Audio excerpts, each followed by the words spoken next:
Hello everybody and welcome back to the channel. This is Terrifying Tuesday, and today we're going to be talking about 5 horror movies you can be watching during your 4th of July. So in no particular order really, let's jump right into it. Alright, so in no particular order, here are the picks for the horror movies you can watch that take place around the 4th of July for your 4th of July celebration this year.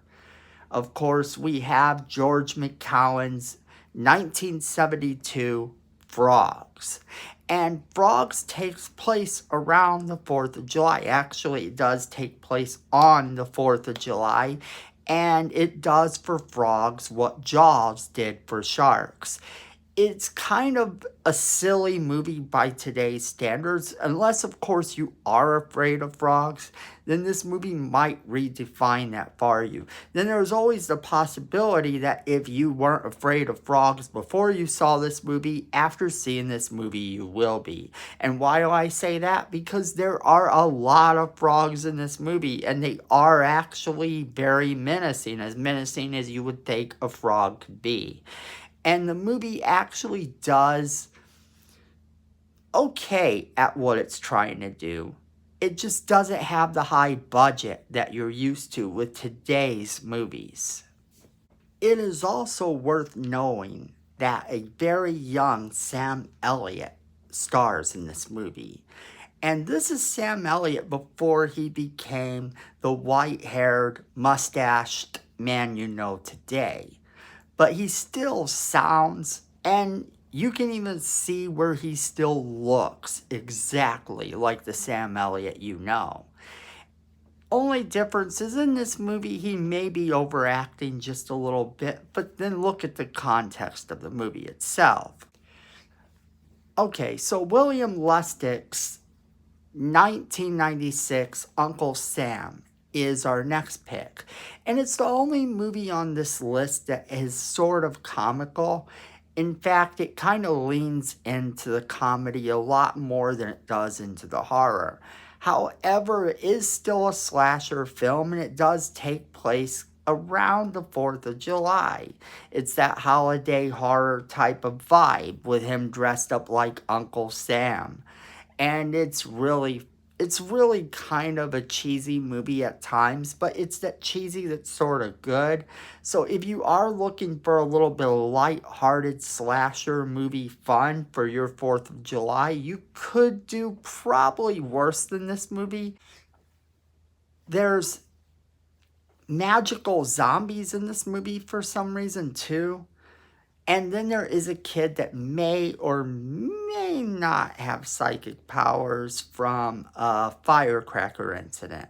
So I do kind of recommend this if you want a little bit of silly humor this 4th of July that's sort of in the vein of horror. But if you're looking for more hardcore horror action, something that will actually make you afraid, you may want to skip this one because it actually is more comical than anything else.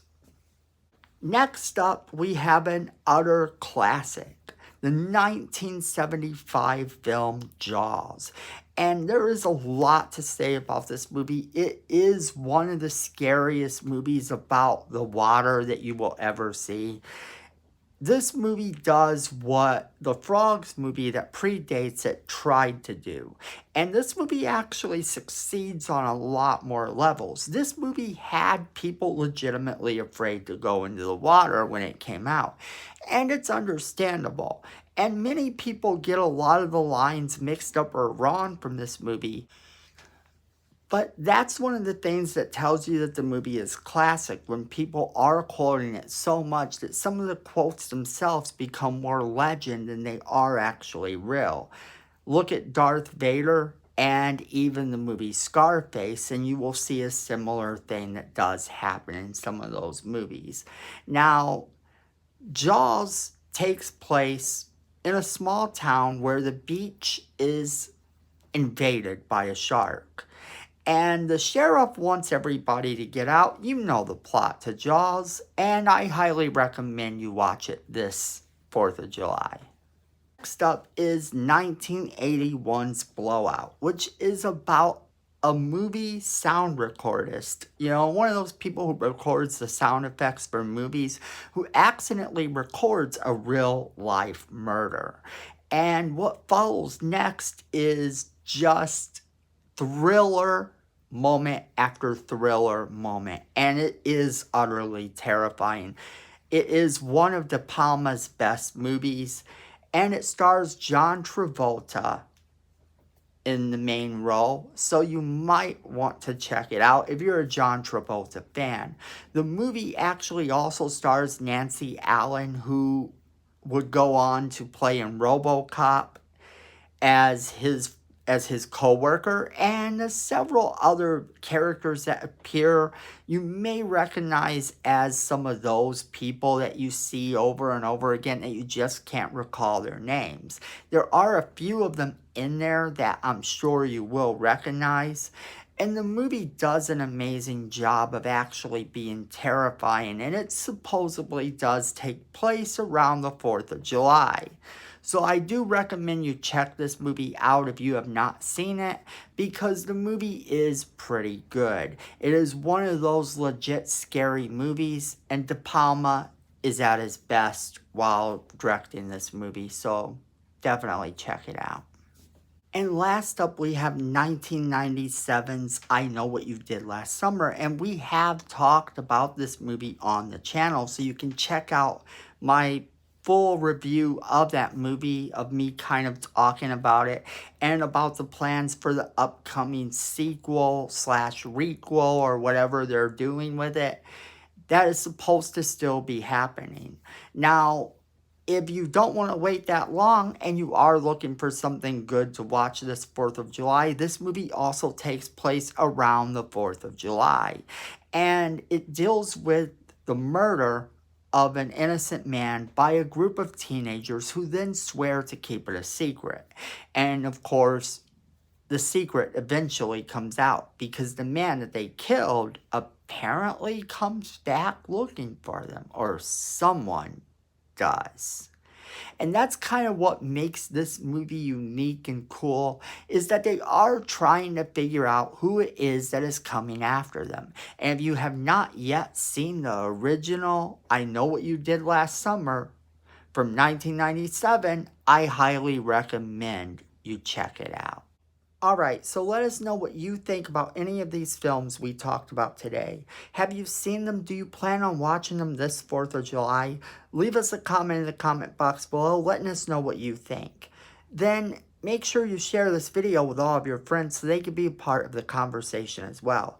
Make sure you smash that like button. It's free and it helps our channel, and we really appreciate it. Our goal is to change YouTube one video at a time. We're going to give back to Tourette's research when this channel becomes profitable. Because if we can actually cure Tourette syndrome, we may be able to find a cure for other neurological disorders. And that on this channel is our goal. Now, that being said, hit that subscribe button. Miko says we need more subscribers. And you don't want to disappoint Miko. So go ahead and hit that subscribe button and hit that notification bell so you don't miss a single video we do. And then friends, at the end of the day, I know it, you know it, and Miko knows it. Fandom is family.